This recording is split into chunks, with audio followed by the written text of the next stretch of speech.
السلام علیکم ورحمۃ اللہ وبرکاتہ۔ ان الحمد للہ والصلاة والسلام علی رسول اللہ وآلہ وصحبہ ومن والا۔ صلاۃ سے متعلق بہت سارے اعمال کا تذکرہ ہم کر چکے ہیں جو فضیلت والے ہیں، ابھی بہت سارے اعمال باقی ہیں۔ فجر کی جو 2 سنتیں ہم ادا کرتے ہیں، خیر من الدنیا وما فیہا، یہ دونوں رکعتیں دنیا اور دنیا کے اندر جتنی چیزیں ہیں سب سے بہتر ہے۔ یہ نہیں کہ سب کے برابر ہے یا کم ہے، اس سے زیادہ بہتر ہے۔ کیا کہنے اس فضل کو، کیا کہنے اس فضیلت کو۔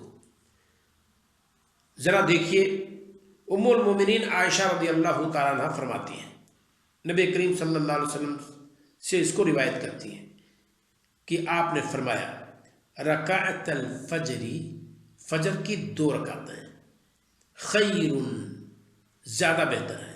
خیر اس میں تفضیل، اس میں کوئی شک نہیں۔ من الدنیا وما فیہا، دنیا سے اور دنیا کے اندر جو چیزیں ہیں ان سے۔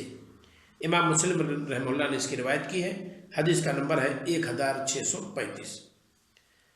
اور دیکھیے دوسری حدیث اس تعلق سے ام المومنین عائشہ رضی اللہ تعالیٰ عنہ ہی سے مروی ہے کہ عن نبی صلی اللہ علیہ وسلم عنہ قال، نبی کریم صلی اللہ علیہ وسلم سے کہ آپ نے فرمایا فی شأن رکعتین عند طلوع الفجر، طلوع فجر کے وقت، یعنی فجر صادق کے وقت، جس وقت اذان ہوتی ہے۔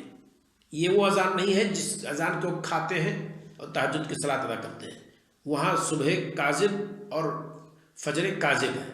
یہاں مراد صبح صادق ہے اور فجر صادق ہے۔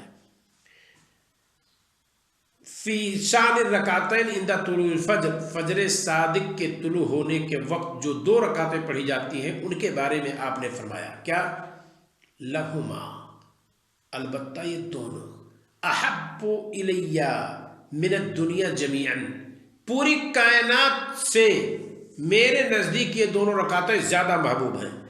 یہ ہمارے نبی صلی اللہ علیہ وسلم کا ارشاد ہے، صحیح مسلم کے اندر دیکھ سکتے ہیں 1636 نمبر۔ اللہ رب العالمین ہم اور آپ کو ان دونوں رکعتوں کو اچھی طرح سے ادا کرنے کی توفیق عطا فرمائے، اور یوں ہی ہم اور آپ سستی نہ برتیں، کوشش ہو کہ ہم پہلے جائیں اور اس کو پہلے ادا کیا کریں۔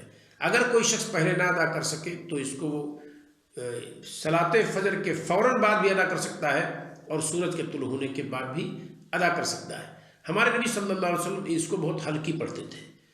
پہلی رکعت میں سورہ فاتحہ کے ساتھ قل یا ایھا الکافرون پڑھتے تھے، اور دوسری رکعت میں سورہ فاتحہ کے ساتھ قل ھو اللہ احد پڑھتے تھے۔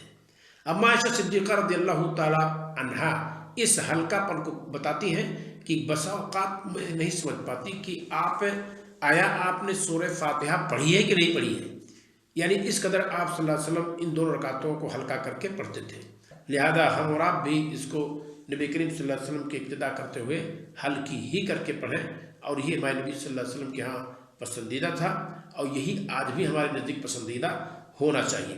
اللہ رب العالمین فجر کی ان دونوں رکعتوں کو ہمیں اور آپ کو ادا کرنے کی توفیق عطا فرمائے، اور یہ یاد رہے کہ جب اقامت کہی دی جائے تو ان دونوں رکعتوں کو ہم پڑھنے میں نہ لگیں۔ نبی کریم صلی اللہ علیہ وسلم فرماتے ہیں اذا اقیمت الصلاۃ فلا صلاۃ الا المکتوبہ، جب اقامت کہی دی جائے تو صرف فرض صلاۃ ہے، لا صلاۃ، کوئی صلاۃ نہیں ہے۔ اگر صلاۃ آپ نے شروع کر دی ہے اور ایک رکعت سے فارغ ہو کر کے دوسری رکعت کے رکوع میں آ چکے ہیں، رکوع سے فارغ ہو گئے، اب اقامت ہو رہی ہے، اب آپ کو 2 سجدہ کرنا باقی ہے، تشہد باقی ہے، تو اس کو آپ نہ چھوڑیں۔ محمد بن صالح العثیمین رحمہ اللہ بہت باریک استدلال آپ کے ادھر دیکھیے، کہتے ہیں نبی کریم صلی اللہ علیہ وسلم نے فرمایا لا صلاۃ، کوئی صلاۃ نہیں ہے جب فرض صلاۃ کے لیے اقامت کہہ دی گئی ہے۔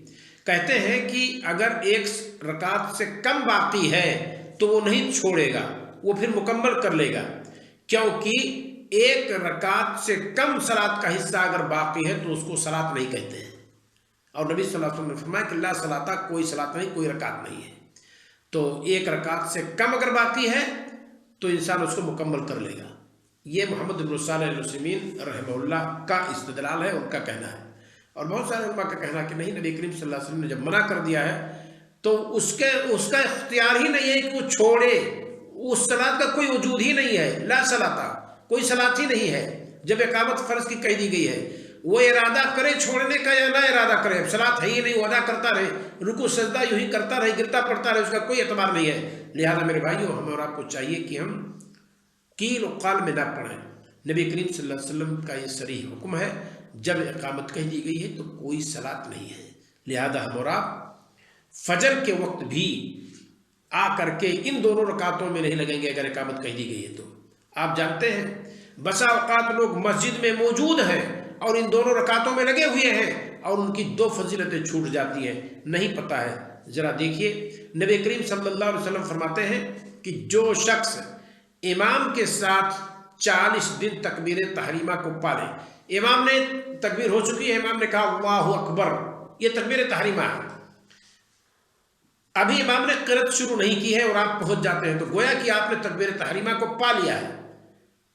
کیا اجر ہے؟ یکتب لہ براتان، ایسے شخص کے لیے 2 نجاتیں لکھی جاتی ہیں، برات من النار و برات من النفاق، یعنی ایسا شخص جہنمی نہیں ہو سکتا، ایسا شخص منافق نہیں ہو سکتا ہے جو 40 دن تک امام کے ساتھ تکبیر تحریمہ پالے۔ افسوس ہے ان مصلی برادران پر جو مسجد کے اندر ہوتے ہوئے اور فجر کی سنتوں میں لگے رہتے ہیں اور یہ فضیلت چلی جاتی ہے، اور یہ بھی نہیں سمجھتے ہیں۔ ان میں سے اکثریت ان کی ہوتی ہے جو امام کے پیچھے خاموش رہتے ہیں، سورہ فاتحہ بھی نہیں پڑھتے۔ امام بخاری رحمہ اللہ نے بڑی باریک رد کی ہے جزء القراء خلف الامام میں، کہتے ہیں کہ امام جب قرأت کرے تو سنو، پڑھنا نہیں ہے، اور یہی جب صلاۃ فجر میں آتے ہیں تو 2 رکعت مکمل کر رہے ہوتے ہیں نفل کی، وہ سنت کی، اور امام یہاں قرأت کر رہا ہوتا ہے، تو یہاں تو نہ تو امام کے ساتھ پڑھنا ہے نہ تو امام کے ساتھ سننا ہے، وہ الگ سے صلاۃ قائم ہوتی ہے اور الگ سے قرأت قائم ہوتی ہے۔ تو یہ فتویٰ کہاں چلا گیا کہ امام کے پیچھے جب قرأت نہیں کرنی ہے تو یہ کون سے امام کی اقتداء ہے کہ امام وہاں سورہ فاتحہ کی تلاوت کر رہا ہے اور آپ امام کی اقتداء میں بھی نہیں ہیں اور امام سے قریب بھی نہیں ہیں اور آپ دوسری صلاۃ میں لگے ہوئے ہیں؟ یہ کون سی اقتداء ہے امام کی؟ لہذا ہمیں اور آپ کو چاہیے کہ صلاۃ فجر کی دونوں سنتیں، ان کی بڑی اہمیت ہے۔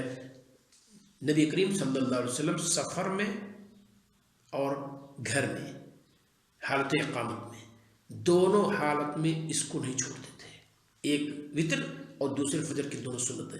لہذا ہم اور آپ اس کو ادا کریں۔